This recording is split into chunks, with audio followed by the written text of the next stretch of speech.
Welcome दोस्तों, आज हम लोग बिहार बोर्ड के 10वीं वर्ग के संस्कृत का पाठ एक मंगलम को पढ़ेंगे। मंगलम का अर्थ शुभ होता है। सबसे पहले पाठ परिचय को जान लेते हैं। इस पाठ में 5 मंत्र क्रमशः ईशावास्य, कठ, मुंडक तथा श्वेताश्वतर नामक उपनिषदों से संकलित है। ये मंगलाचरण के रूप में पठनीय हैं। वैदिक साहित्य में शुद्ध आध्यात्मिक ग्रंथों के रूप में उपनिषदों का महत्व है। इन्हें पढ़ने से परम सत्ता यानी मुख्य शक्ति अर्थात ईश्वर के प्रति आदरपूर्ण आस्था या विश्वास उत्पन्न होती है। सत्य के खोज की ओर मन का झुकाव होता है तथा आध्यात्मिक खोज की उत्सुकता होती है।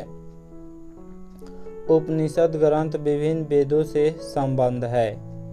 चलिए शुरू करते हैं पाठ को। प्रथम पाठ मंगलम। मंगलम का अर्थ शुभ होता है। उपनिषद वैदिक वाङ्मय से अंतिम भागे दर्शन शास्त्र से परमात्मन महिमा प्रधान त्यगीयते तेन परमात्मना जगत् व्याप्तम अनुशासितम च अस्ति स एव सर्वेषां तपसां परमं लक्ष्यम्।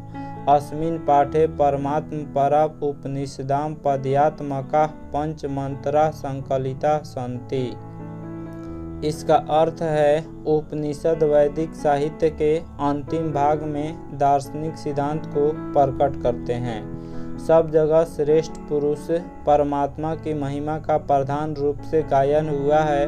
उसी परमात्मा से सारा संसार परिपूर्ण और अनुशासित है। सबों की तपस्या का लक्ष्य उसी को प्राप्त करना है। इस पाठ में उस परमात्मा की प्राप्ति हेतु उपनिषद के 5 मंत्र श्लोक के रूप में संकलित है।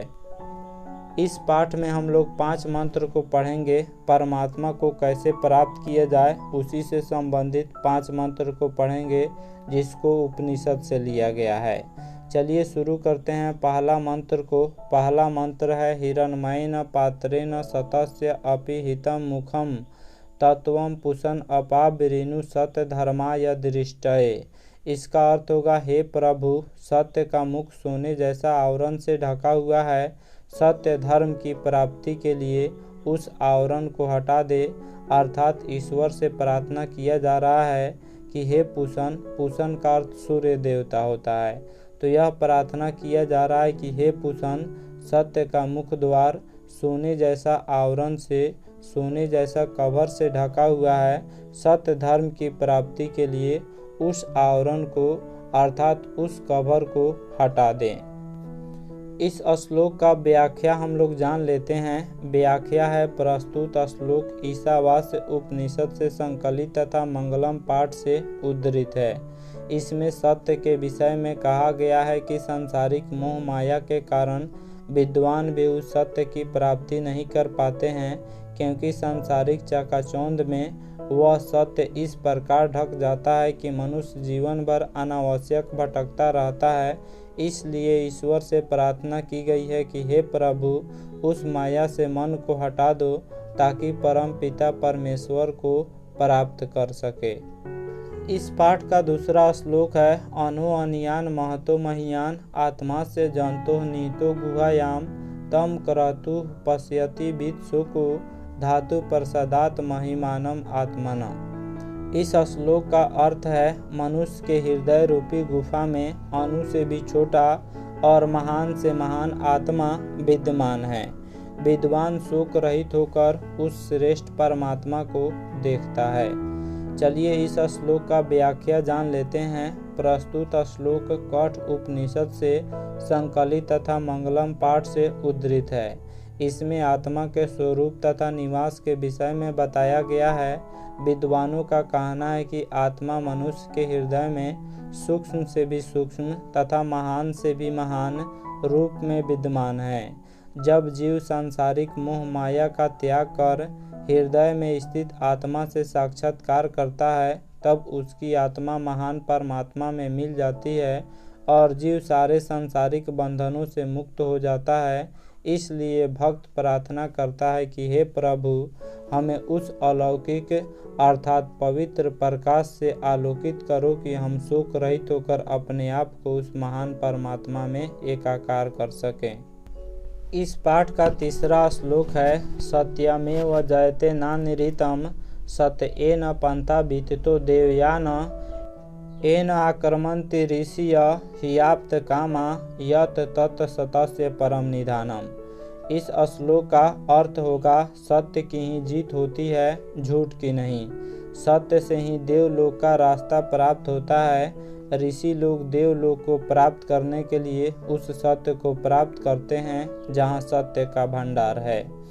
इस श्लोक का व्याख्या जान लेते हैं। प्रस्तुत श्लोक मुंडक उपनिषद से संकलित तथा मंगलम पाठ से उद्धृत है।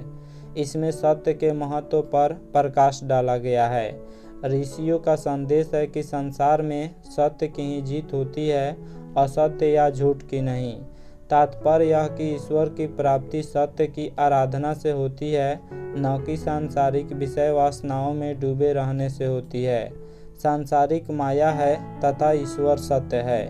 अतः जीव जब तक उस सत्य मार्ग का अनुसरण नहीं करता है तब तक वह सांसारिक मोह माया में जकड़ा रहता है। इसलिए उस सत्य की प्राप्ति के लिए जीव को सांसारिक मोह माया से दूर रहने वाला भाव से कर्म करना चाहिए, क्योंकि सिर्फ ईश्वर ही सत्य है, इसके अतिरिक्त सब कुछ असत्य है। इस श्लोक के माध्यम से सत्य पर प्रकाश डाला गया है और यह बताया गया है कि सांसारिक मोह माया निरर्थक है, इससे कुछ होने वाला नहीं है। इसलिए सत्य मार्ग पर चलो और ईश्वर की प्राप्ति करो। मंगलम पाठ का 4 नंबर श्लोक है, यथा नद्यः स्यन्दमाना समुद्रे अस्तम गच्छन्ति नाम रूपे विहाय तथा विद्वान नाम रूपाद विमुक्त परात् परम पुरुषम उपैति दिव्यम। इसका अर्थ समझ लेते हैं। जिस प्रकार नदियाँ बहती हुई अपने नाम और रूप को त्याग कर समुद्र में मिल जाती है, उसी प्रकार विद्वान अपने नाम और रूप को त्याग कर परम पिता परमेश्वर की प्राप्ति करते हैं। इस श्लोक का व्याख्या है। प्रस्तुत श्लोक मुंडक उपनिषद से संकलित तथा मंगलम पाठ से उद्धृत है। इसमें जीव और आत्मा के बीच संबंध का विवेचन किया गया है। ऋषियों का कहना है कि जिस प्रकार बहती हुई नदियाँ समुद्र में मिल जाती है, उसी प्रकार विद्वान ईश्वर के अलौकिक अर्थात पवित्र प्रकाश में मिलकर जीव योनि से मुक्त हो जाता है। जीव तभी तक माया जाल में लिपटा रहता है जब तक उसे आत्मज्ञान नहीं होता है। आत्मज्ञान होते ही जीव मुक्ति पा जाता है। इस श्लोक के माध्यम से बताया गया है कि जिस प्रकार नदियाँ अपने नाम और रूप को त्याग कर समुद्र में विलीन हो जाती है, उसी प्रकार विद्वान लोग अपने नाम और रूप को त्याग कर परमात्मा की प्राप्ति करते हैं, यानी इस जीव योनि से मुक्त होकर वह ईश्वर में परमात्मा में एकाकार हो जाते हैं, यानी आत्मा परमात्मा में जाकर मिल जाता है। इस जीव योनि से मुक्ति मिल जाता है उनको। इस पाठ का 5 नंबर श्लोक है, वेद अहम एतम पुरुषम महांतम आदित्य वर्णम तमसः परस्तात् तमेव विदित्वाति मृत्युमेति नान्य पंथा विद्यते अयनाय। इसका अर्थ है, मुझे ही महान पुरुष यानी परमात्मा जानो जो प्रकाश स्वरूप में अंधकार के आगे है। उसी को जानकर मृत्यु को प्राप्त किया जाता है। इसके अलावा दूसरा कोई मार्ग नहीं है, अर्थात आत्मज्ञान के बिना मोक्ष की प्राप्ति संभव नहीं है। इस श्लोक के माध्यम से यह कहा गया है कि मैं ही महान पुरुष हूँ, यानी परमात्मा कह रहे हैं कि मैं ही महान पुरुष हूँ, मुझे ही सबसे उत्तम जानो। मैं ही अंधकार के आगे प्रकाश स्वरूप में हूँ, यानी दिव्य प्रकाश के रूप में मैं ही हूँ। इस श्लोक का व्याख्या है। प्रस्तुत श्लोक श्वेताश्वतर उपनिषद से संकलित तथा मंगलम पाठ से उद्धृत है। इसमें परम पिता परमेश्वर के विषय में कहा गया है। ऋषियों का मानना है कि ईश्वर ही प्रकाश का पुंज है। पुंज का अर्थ समूह होता है। उन्हीं के भव्य दर्शन से सारा संसार आलोकित होता है, अर्थात प्रकाशित होता है। ईश्वर ही सारा दुनिया को प्रकाशित करते हैं। ज्ञानी लोग उस ईश्वर को जानकर सांसारिक विषय वासनाओं से मुक्ति पाते हैं। इसके अलावा दूसरा कोई रास्ता नहीं है। जब तक आप ईश्वर को नहीं जानेंगे, जब तक आप सांसारिक विषय वासनाओं को नहीं त्यागेंगे, तब तक आपको मुक्ति नहीं मिलेगी। ज्ञानी लोग उसी ईश्वर को ही जानकर सांसारिक विषय वासनाओं से मुक्ति पाते हैं। क्योंकि इसके अलावा दूसरा कोई रास्ता नहीं है। तो इस पाठ में 5 श्लोक था, 5वां श्लोक समाप्त हो गया। आशा करता हूँ आप लोगों को यह वीडियो काफ़ी पसंद आया होगा। हमारे चैनल को सब्सक्राइब करें, इस वीडियो को लाइक करें तथा अधिक से अधिक शेयर करें। Thanks for watching my video.